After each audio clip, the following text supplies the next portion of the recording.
Hey everyone. Just a heads up to let you know there was a bit of a glitch in the matrix with the audio in this episode, but we didn't want you to miss the incredible Dan Pfeiffer. So as they say, the show must go on. Thanks for your understanding. Oh, hello.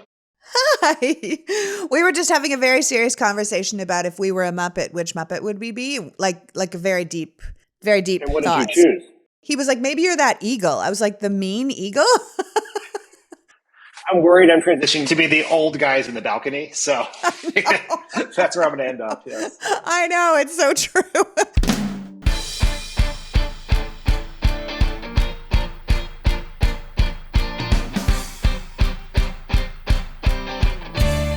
Hello, and welcome to the Politics Girl podcast. I'm your host, Lee McGowan. Let's get into it. Today's pod is a candid conversation with Dan Pfeiffer. Dan was White House Director of Communications under President Obama, and then Senior Advisor to the President for 2 years after that.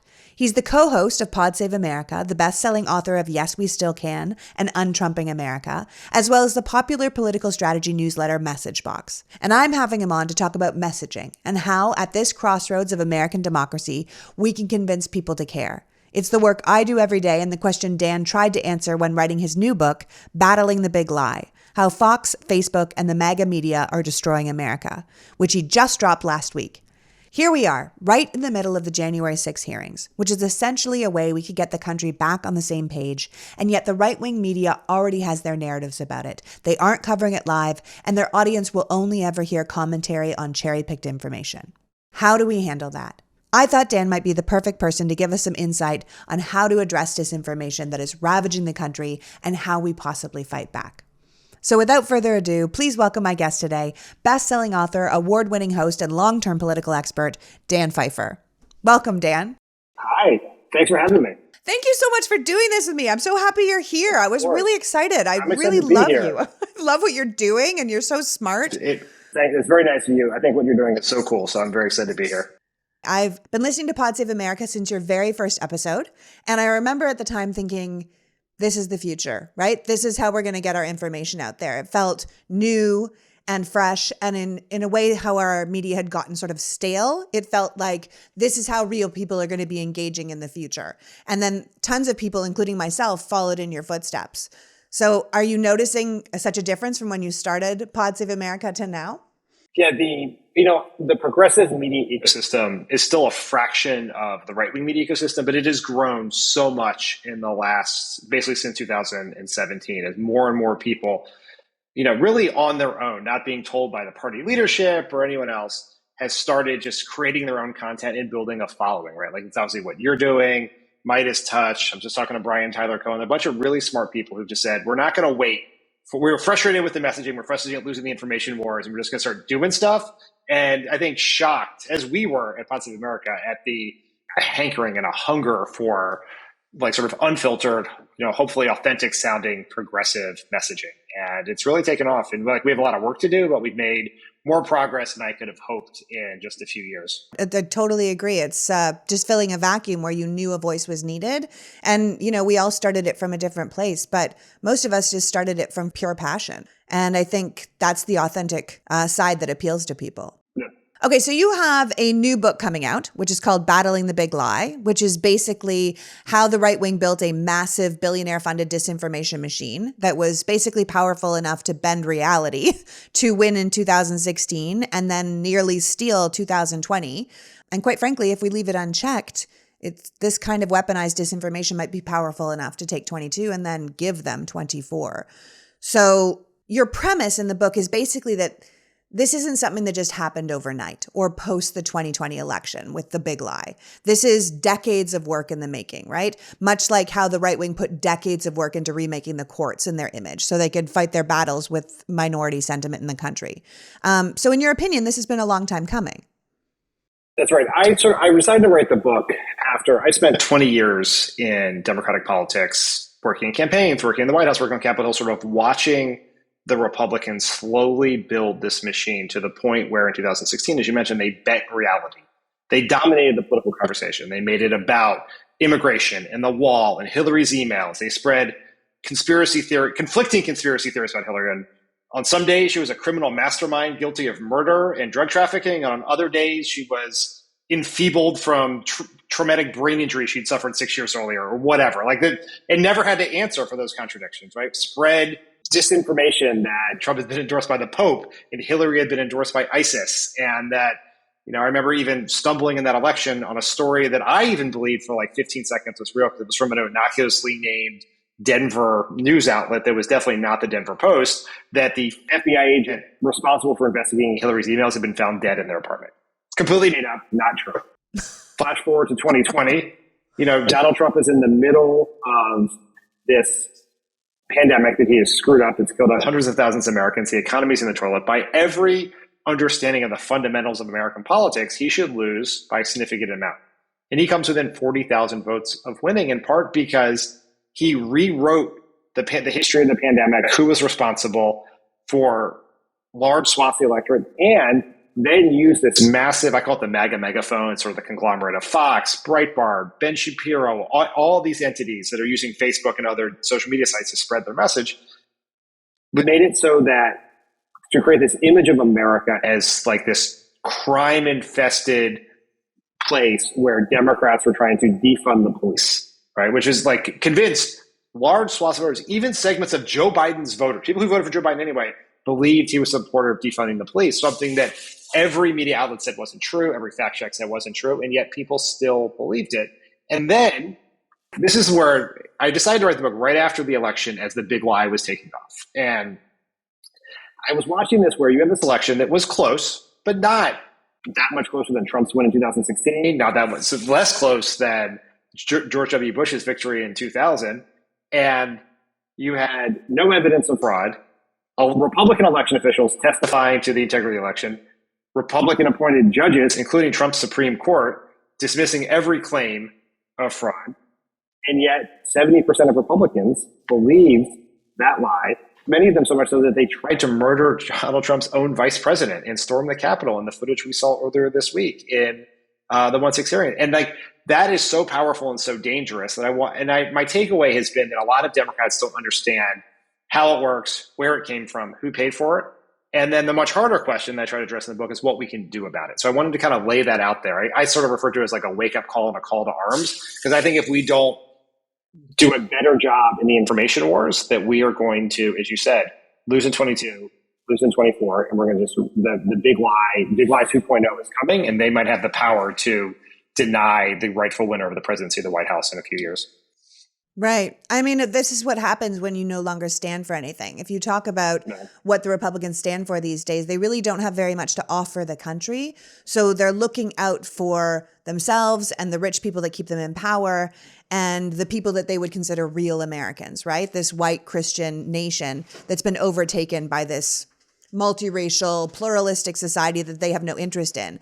And so for them, the way to get power back is through these culture war grievances and conspiracy theories and undermining the election system itself. And their messaging is what drives that, because it's not policy. It's not plans for the country. It's the messaging of what's going wrong, right? To paraphrase, I think what you said in your book, the Democrats spend 99% of their time trying to figure out what to say, and then 1% of the time trying to figure out how to get people to hear what they want you to say. And clearly that ratio doesn't work, right? We just don't get it the way the Republicans get it, because it's a discipline to keep on message the way the Republicans do, and it's a discipline Democrats do not have. So what in God's name is wrong with us, Dan? I think what do you guys think is wrong with this is a great way to frame that question. There are a couple of challenges we have as a party. One is, for too long, too many Democrats have viewed messaging as public relations, right, and press management. What interviews do we do? How do we get CNN or the New York Times to cover what we're doing? When do we schedule our speech so that it'll get the most TV coverage and all of that? And Republicans view messaging as information warfare. They view it as high intensity information warfare in the digital age. And we have not adjusted our mentality. There are many people in our party, mostly of a younger generation, new people, some of whom have come into the process, yourself, the folks that might have touched you included, who got in the process after 2016, who have a different mentality. But, our party is, for as much as I respect and adore a lot of our party leadership, they are from like 3 eras of media ago. And so while some of their staff, like who many of whom I know and I've worked with, they get it and they're trying to push. But the natural mentality against most Democrats is the way you get your message out is you say you spend all your time and energy, you figure out what to say. You find the perfect thing to say. And we're very good at actually figuring out what to say a lot of the time. And we know who needs to hear that message, right? It's these people who we are trying to convince to voters, people we're trying to convince to vote for us. Then we take that perfect message and we hand it to the New York Times or CNN, people who do not share our interests, nor should they. That's not their job. It's not their job to get selected. And we say, go take this message to those people. And we just hope it gets there. And it's insane. When you say it that way, it seems insane. And particularly when you realize that the people we need to reach most, particularly people disengaged from the political process, are the ones who trust the traditional political media the least. So we're saying, hey, you, take this message. I hope you don't put run it through your filter in a way that's not good for us.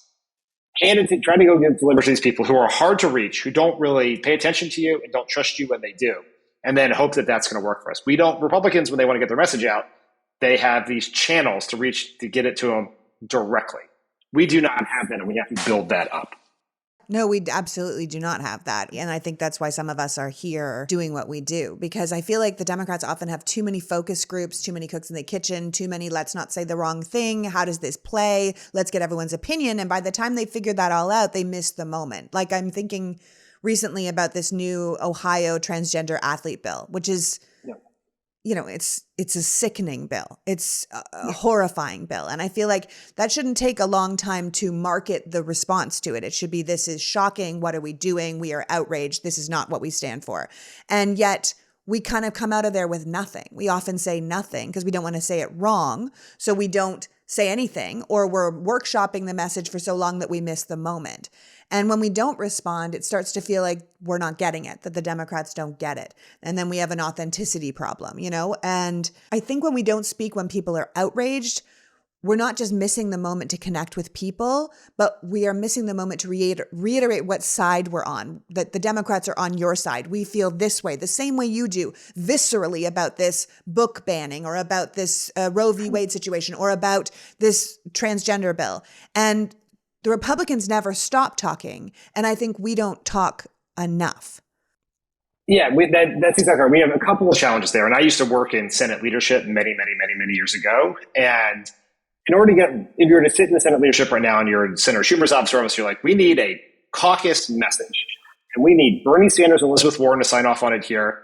And we need Joe Manchin to sign off on it there. Like that is in and of itself going to be verbal applesauce, right? And that is a challenge our party has, Republicans don't have, right? The ideological, we have a much more heterogeneous ideologically, demographically, geographically. We know that we have to turn out a base, which is in many cases quite progressive. And in order to win the Senate, we have to appeal to voters in states that are 5 to 7 points more conservative than the average Democrat. And so we have all of these challenges that make it very hard. I do agree with you that we overthink it sometimes, and we should just get out there. The Republicans don't actually have these meetings to figure it out. They let the market decide. Everyone just goes out and says stuff, and it's sort of like it's the messaging equivalent of like ABC testing something, where it's like whenever it starts to get traction, they do that, right? And like I think we just have to be a little less afraid and a little more just fast and authentic. And I think the example you pick on whether it's Ohio or any of these other anti-trans laws is a perfect example of one challenge we have is there's a learned helplessness among some Democrats about cultural issues. This view that if it's a cultural issue, it's inherently bad for us and good for Republicans. And that is just simply not the case, right? On trans issues, there is an overwhelming opposition to what the Republicans want to do. The public does not believe that government should be deciding which sports leagues youth participate in.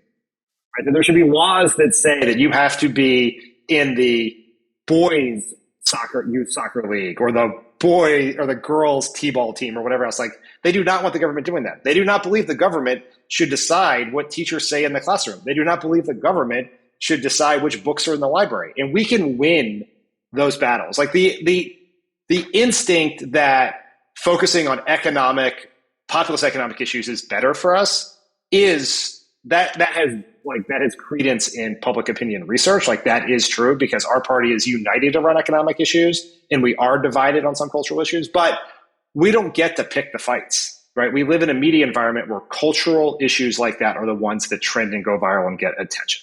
And so we have to figure out how to win them. And we're certainly not going to win them by sitting them out. And so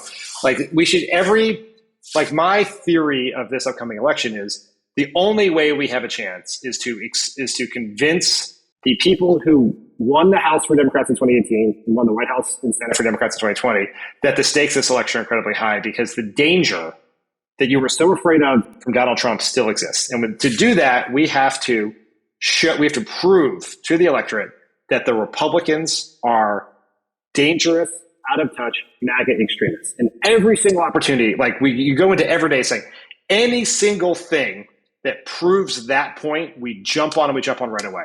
Oh, some Tennessee state senator said he wanted to burn books. We jump on that, right? They passed this law. We jump on that.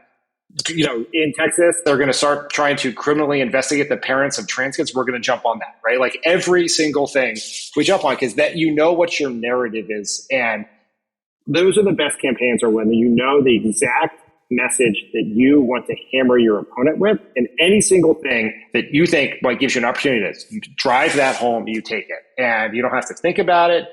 Maybe it works in this case, maybe it doesn't, but you're better off trying than not trying. Well, I hope we do try, because I actually get pretty frantic when I hear people talking about it being about inflation and gas prices, because first of all, we lose on that. But secondly, as a woman in America, I'm like, I could literally care less about paying more at the gas pump if I don't have fundamental rights to my own body, and neither do anybody else. I really don't care about the cost of celery as much as I do about not having a democracy, about people's votes not counting or being thrown out. And so I get frantic when I think about people who are trying to bring it back down to an election that we understand, we're going to talk about the economy. We're going to talk about inflation. And I just don't think that that's where we're at. I think we're not meeting the moment if that's what we're talking about. And I also think we're going to lose if that's what we're talking about. My question is, though, what do we do with a Republican Party that is so far down its walk into the disinformation and lie world that you can show them the truth? You can say, here you are saying the exact opposite, or here is the proof that what you're saying is entirely wrong. And they no longer even feel shame about it. They double down on it. They're like, yes, well, that's what you think, and this is what I think. And then the people listening think, well, that's what I think too, so that must be the truth. And we're past what can be proved. So how does truth find its way into that? How do we put truth back into the American consciousness where it matters? I think we set ourselves up for failure if the idea is that we're going to, quote unquote, deprogram the most far right MAGA voters, right? Where the idea is we're going to, the people who stormed the Capitol, who, put aside the Proud Boys and the Oath Keepers, but a lot of people who showed up that day, maybe they didn't actually enter the building, but showed up at that rally and marched there, were people who sincerely believed that the election was stolen because people and news outlets that they trust told them a lie they knew was false. And maybe we can convince some of those people if we can have a media environment that is more balanced. But ultimately, our goal, my goal is, I come at this from the perspective of someone who wants to defeat this Republican Party. I'm not trying to solve society's ills. I'm not trying to return, quote unquote, truth to be the dominant language in America. I think this version of this Republican Party has to be defeated, and they have to be drummed out of political power in this country. I don't think we can do that if we let them decide what this election is about. So I want Democrats to build up a media environment where we were competing, right? Where they can say something is true and we can say something is false, and they at least hear us. Right now, they are not hearing contradictory information. And there's a couple groups of people, right? There are the people who live inside the right-wing information bubble. They have chosen to live there. They watch Fox. They listen to Mark Levin. They subscribe to Ben Shapiro's podcast. Or they have decided, I don't trust the press. This is all I care about. I'm a partisan Republican. But there are a lot of people who are consuming this right-wing disinformation propaganda organically. right? Either Fox is on in the, at the Jiffy Lube in their town or at the diner. They hear it from people in their community, but more importantly, they're on Facebook. And they're just going through Facebook. They're looking at their friends' kids. They're finding out whose birthday it is. And they are seeing this right-wing disinformation, and it is getting to them. And they're seeing no contradictory information.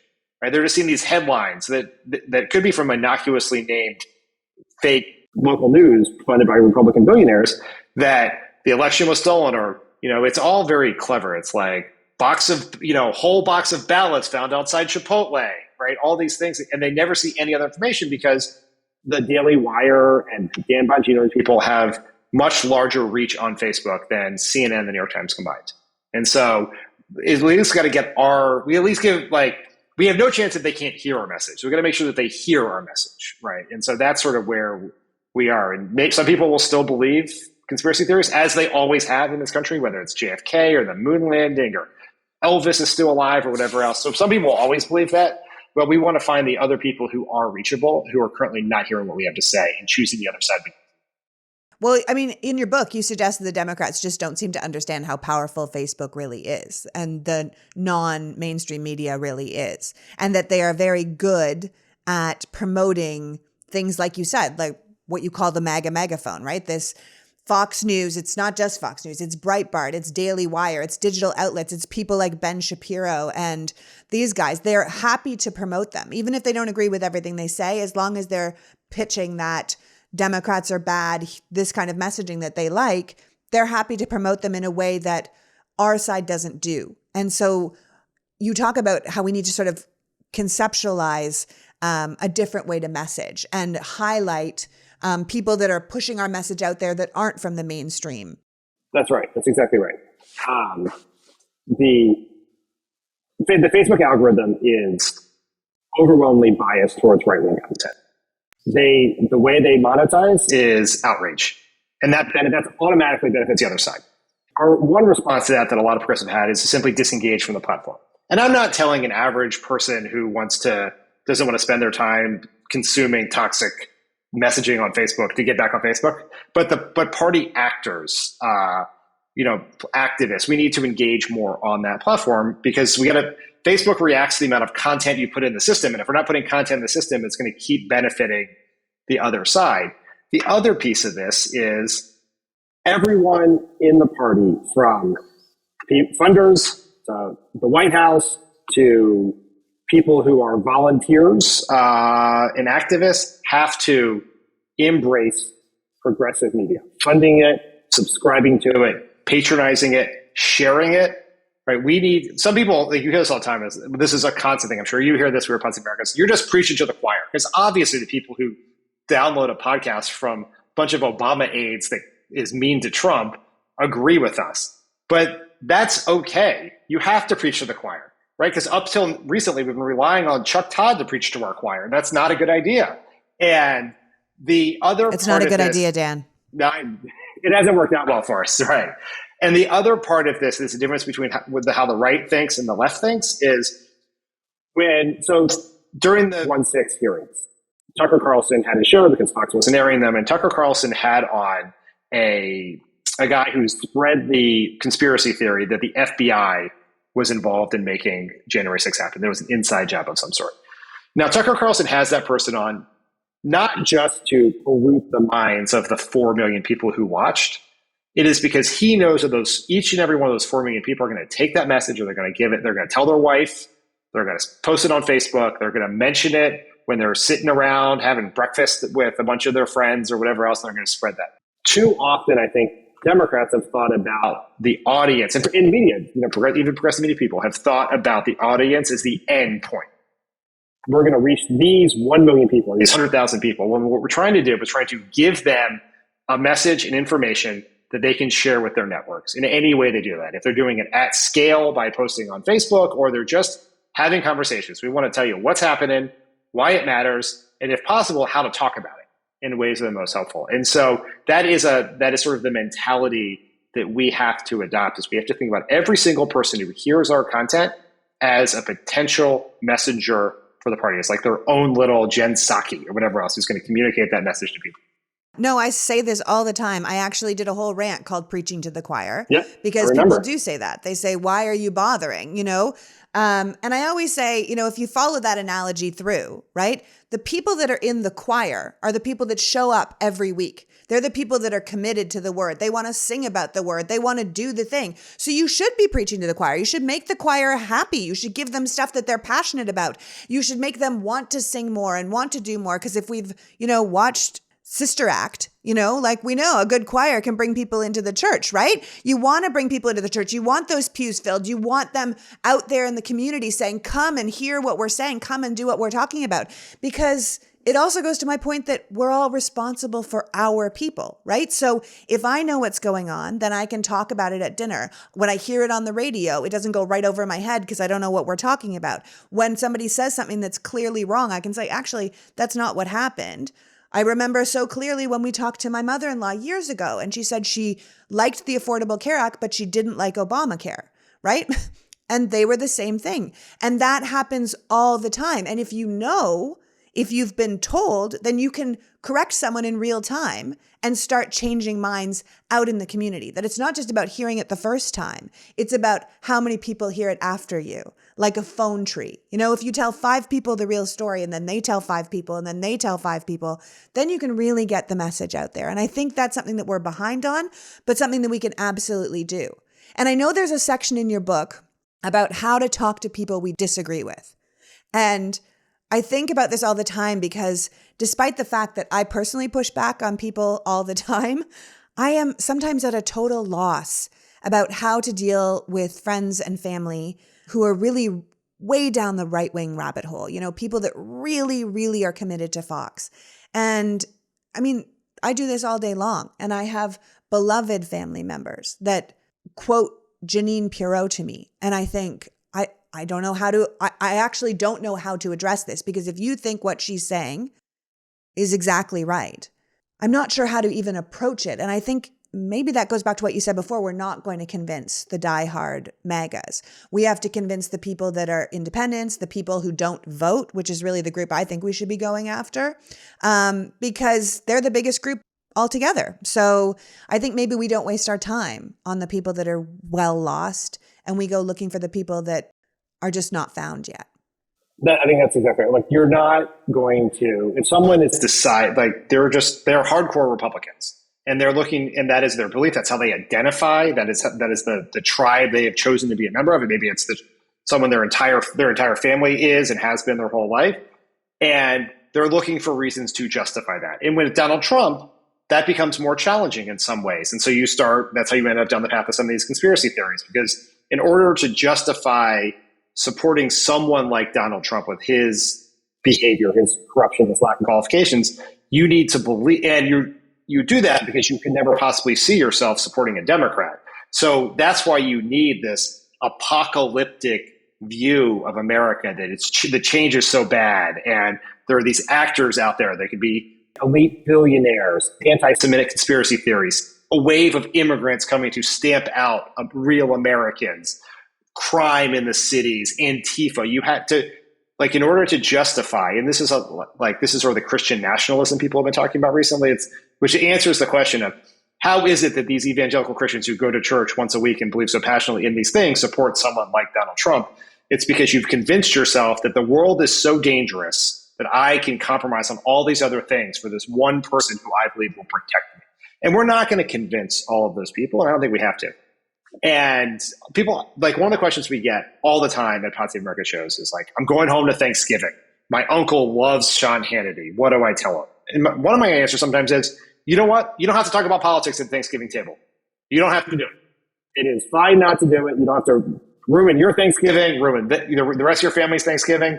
But one thing you can do is you can go out, find 2 of your friends who weren't planning on voting, convince them to vote, and cancel out your uncle's vote, right? That is the way to think about it. It's because I think we feel like we have to save all of these people from this sort of thing, and we can't. And it's not necessarily required or healthy to do that. So I think in terms of people who are persuadable, and I think the most persuadable people and the people where you can have the most impact is finding someone who and they may even have voted, especially in this upcoming election, Maybe they're the people that you saw, your friends who voted for Biden in 2020 or even volunteered with you at phone banks in 2020 who have disengaged since then because either they think the threat's over or they're frustrated about things that haven't been accomplished, and get them turned out. And then you don't have to worry about, you get two of them, you don't have to worry about your MAGA uncle or, dentist or whatever these days.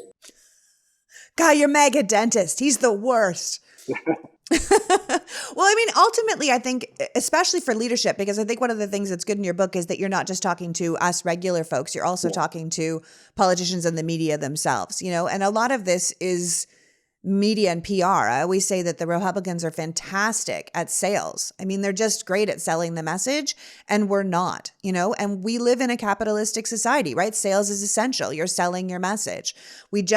Living here in LA, we just saw Caruso almost win the LA mayor outright because he spent $41 million on attack ads, and he's not even a Democrat. Like, it is the most bananas thing, but it works. So you can't just pretend it's not going to work. It does work. We need to, here we are on the Democratic side, and we have the liberal values and the humanity, and we have the more popular points of view right across the country. And yet we're fighting somebody who has a better set of skills than us. And I often think that it's a little bit like, for the young people who don't know what I'm talking about, when movies first came out that we could watch them, they were on VHS. But really, VHS launched at exactly the same time as Betamax. And Betamax was a superior product, right? And I think about this all the time. VHS was not the superior product, but they had a way better marketing plan. They came out with way more titles right away, faster, bigger, better, made the machines look good. And Beta just went under. And I don't want the Democrats to be Beta just because we couldn't sell, because we have the stronger army. We have the better ideas. We have the majority sentiment of the country. And yes, the system is in some ways against us with the Electoral College and the strength of the Senate, but we could still win on messaging if we get it right.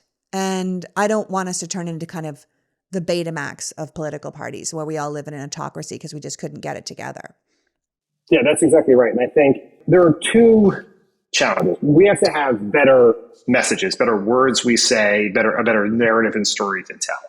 And we have, over the course of time, won those battles. That it sort of depends on the year and who's in charge. And Obama won them in 2008 and he won them in 2012, and he won them pretty easily. And we have lost them a couple times since then. We had a better message in 2018 than the Republicans. Our message about the Republicans wanting to get rid of the Affordable Care Act to pay for tax cuts for the rich was a very, very powerful message. And true. Yeah, and it has the benefit of being true. That's what Obama would always say. It's like, let's start with what's true, and then we'll work out from there. And that was a true thing. And Republicans had like Caravan and blah. It was like insane. It did not work. But ultimately, I use this sort of metaphor in the book, which is like, whenever we don't win, people are like, why did the message fail? What was the strategic mistake we made? And it's sort of like if you had a battle between one army with tanks and stealth bombers and drones and whatever else, and another army who was armed with pocket knives. And the pocket knife army loses, obviously, goes back home, and everyone's like, why do you have a better plan? It's like, that's not the problem. It's the weapons. And that's why I wrote the book, was to try to convince us we have to go get better weapons. As someone, a person in media who I respect, after reading my excerpt of the book that came out right before the book came out in Vanity Fair, thought I had a walking and chewing gum problem, in the sense that I focused on the distribution of the message as opposed to the message itself. And it's a fair point. Like, I could have written a book that was about, this is how Democrats could sell themselves. But my argument to him is that there are a lot of people working on the words and the things we say. People talk about it all the time. They're polling. Can't walk down the street and not have someone talk to you about what the Democratic message should be. But not enough people are focused on what happens after we figure out those words. And so that's why I wanted to write the book about that, because I think that is the existential problem. That is why we are losing the message war.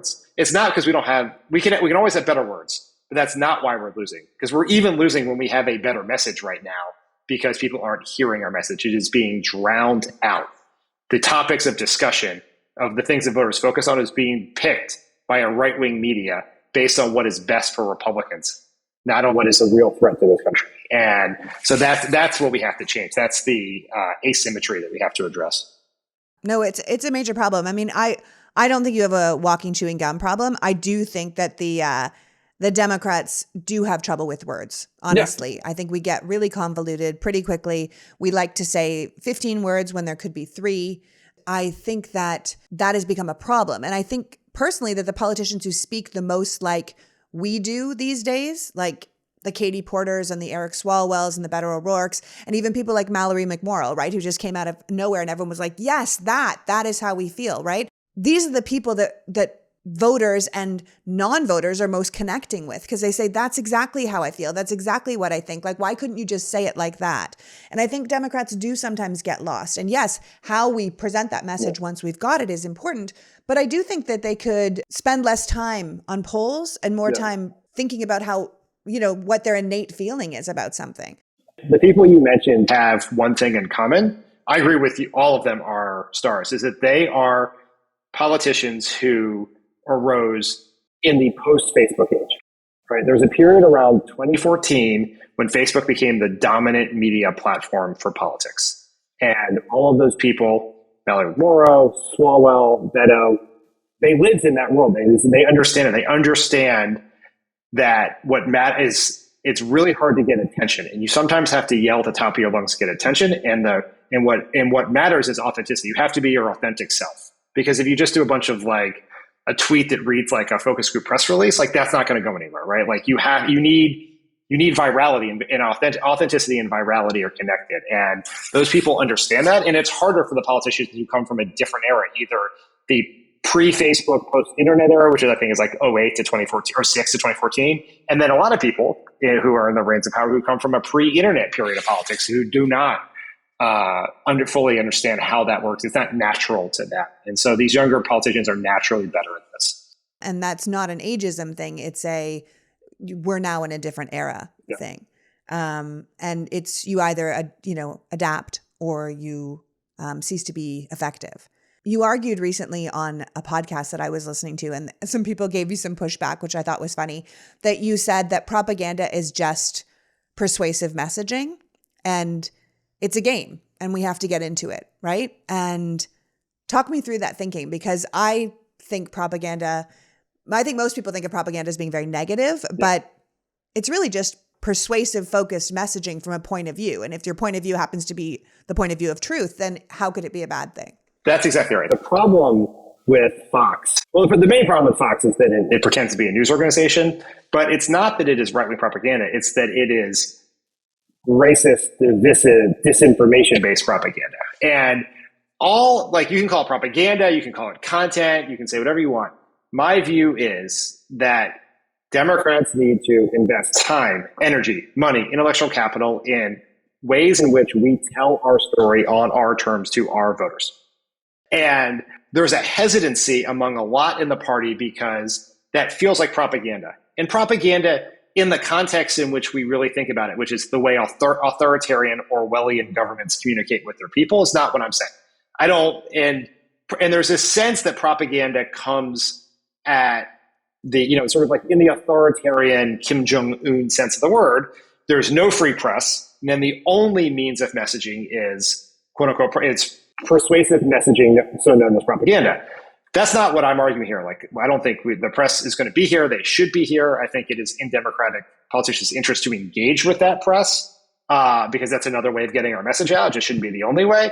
But we shouldn't be as scared of being called propagandists. It's not investing in progressive media personalities and companies that are not spreading disinformation, are spreading the Democratic message, but they're doing it in a factual way, is good. That is a good thing, and we shouldn't be scared of it. And we have there's this natural be afraid of propaganda. And what we want to do is we want to tell our story. You can call it whatever you want, but just because someone says it's propaganda doesn't mean we shouldn't do it.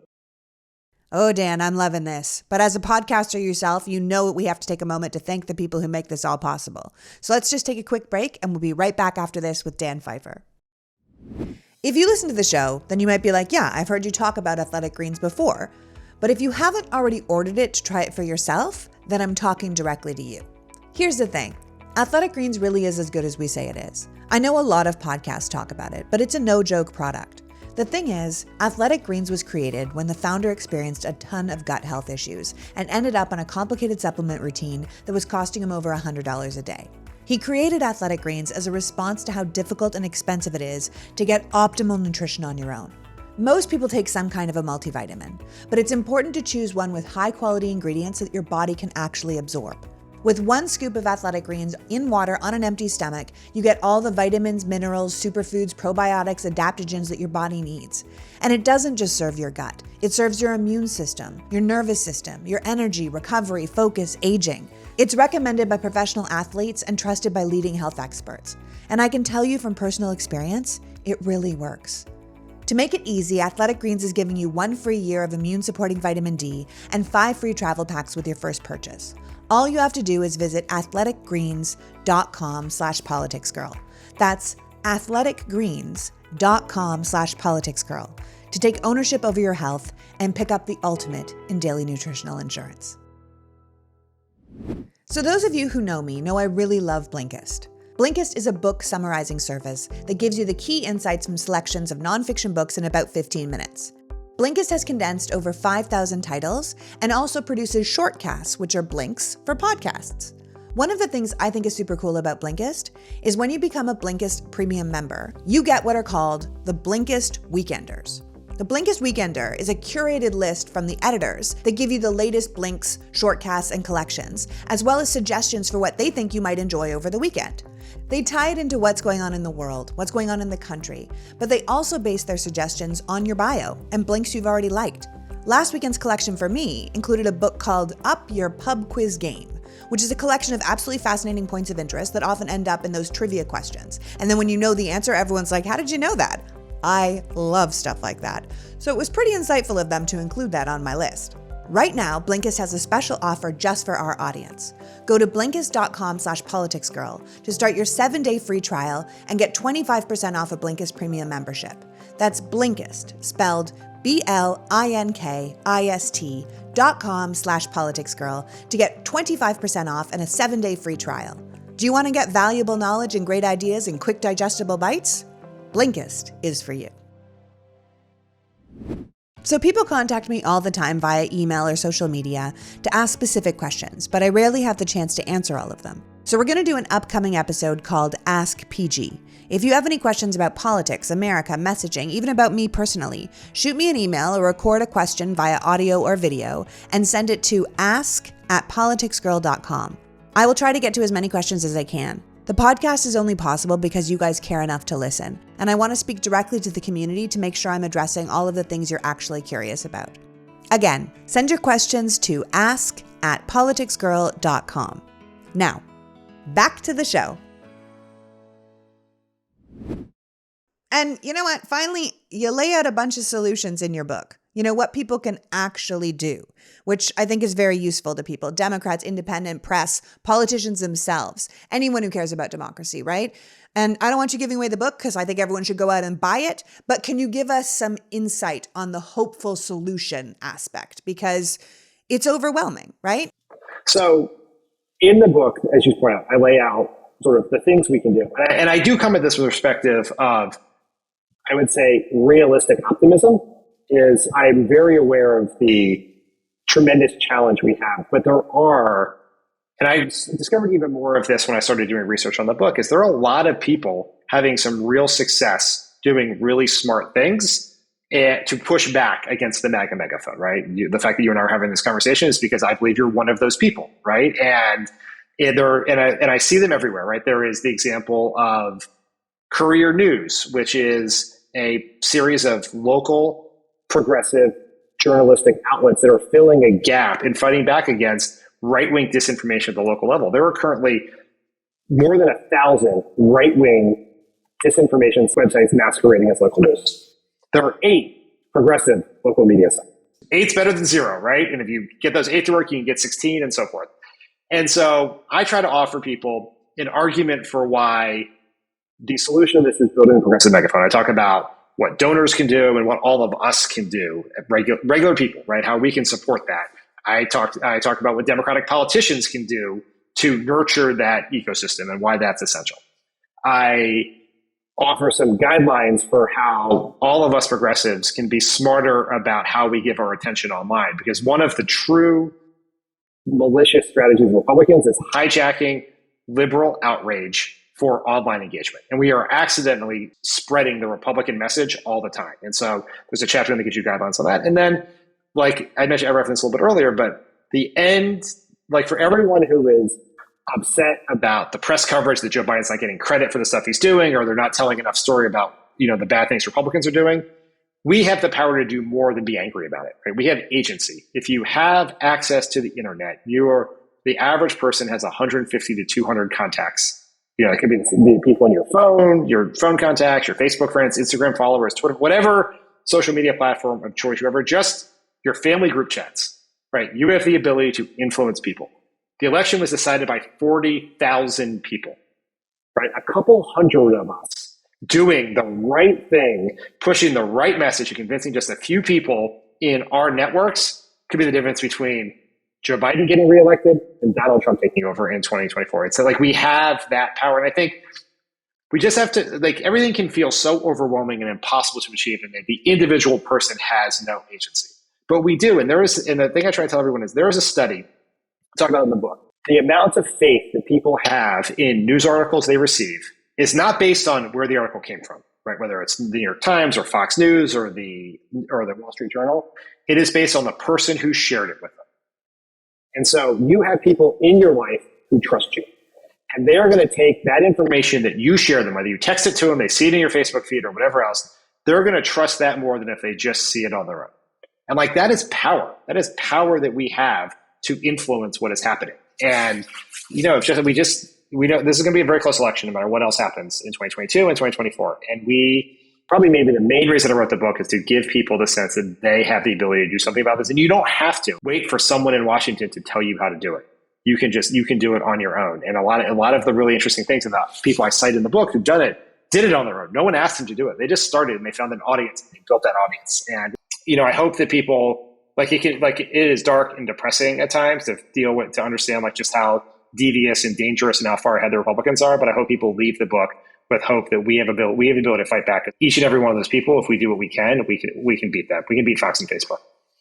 I believe that too. I mean, looking at that 1-6 hearing, this week, just watching it come down, we've watched over the course of time while the Republicans have rewritten the day of the insurrection, their pundits and their leaders and their spokespeople just telling us a million different things, and the spin about what happened as if we didn't watch it with our own eyes. And like so many things, the right wing is attempting to gaslight us against what we witnessed. But now that we're into the hearings, I'm feeling more hopeful than I have felt in so long that we might have the opportunity to rewrite this narrative, and from a place of truth, but also, like you're saying, to share it with other people, to say, hey, watch this. It's coming up on this Wednesday. It's coming up on this week. It's coming up here. Watch it and watch it unfold, not because you're being told what happened, but because you're actually witnessing what happened. And I feel like for the first time, we might be able to crack through some of the propaganda. And that makes me feel very hopeful, about messaging and about beating disinformation. Now, since the Democrats don't do what the Republicans do and buy 500,000 left-wing books and store them in closets so that Don Jr. and Kellyanne Conway become best-selling authors, you actually have to do this on merit. So where do people buy your book and how can they get it? You can get it anywhere you get books, but if you go to battlingthebiglie.com, there are links to buy it at big booksellers like Amazon and Barnes & Noble, but also sites that will allow you to buy it from your local bookstore, which I always encourage everyone to use your independent bookstores who need all the help they can get in this economy. So hope everyone checks out the book. I think you will better understand why we're having such political challenges right now, and some actionable ideas on how we can fix them. And if people want to follow you or your insight or a project that you're into right now, how can they do that? What's the best way to follow you? Dan Pfeiffer. You can follow me on Twitter at Dan Pfeiffer, or I have a newsletter where I offer messaging advice and polling analysis for Democratic activists and Democratic politicians. Anyone who cares about politics, I think, would find it useful. And that is at messagebox.substack.com. I find it useful. Good. That's it. Validated. I feel better. Yes. There you go. Well, Dan, I want to thank you so much for joining me today. As you say, the right wing is waging this war on objective truth, and right now they're winning, and we can fix that, right? We can't sit here in this fundamental lack of understanding of how much they're using the message machine against us. We have to put in the work against this weaponized disinformation and talk to our people and solve some problems. Because if we build the progressive megaphone, as you said, if we nurture that ecosystem, then maybe we don't have to have Americans living in two different realities anymore, because that's completely unsustainable. So thank you for being here with me today. I'm such a big fan of your work and the work of the people at Crooked Media, and I'm just thrilled to have finally had the opportunity to chat with you. Well, thanks for having me. It was fun. So that was Dan Pfeiffer, author, host, and political problem solver, reminding us that we all have a role to play in countering disinformation. As he writes, a functioning democracy depends on a shared understanding of reality. And his book is a roadmap on where we, including politicians and mainstream media, can go moving forward. As one reviewer called it, battling the big lie is part guide, part battle plan, and a little bit of therapy. We all have the power to get the message out there. Maybe we don't waste our time on our most Trumpian uncle, but at the very least we convince 2 of our non-voting friends to get engaged and counter his vote. Dan makes it clear that it's essential the powers that be nurture and grow the progressive megaphone, that the upcoming elections are going to be tight, and the difference between winning and losing our country might just come down to your voice. I'd like to thank Dan Pfeiffer for being with us today, and you for caring enough about democracy to be here. Now go out and make the world a better place. Until next week, PG out. The Politics Girl podcast is written and performed by me, Lee McGowan, in partnership with the Midas Media Network, and produced and edited by Happy Warrior Entertainment. All rights reserved. I'm Andy Siegel. Welcome to my new podcast, Sandwiches of Many Varieties. Each episode, I serve up a different theme. Boy bands. Yeah, girl. Losers. I lose the battle. Teachers. Now we're gonna read a book. It's The Moth Meets the Muppet Show, with maybe Nightline in there as well. I'm Ted Couple. Sandwiches of Many Varieties. Listen and subscribe wherever you get your podcasts.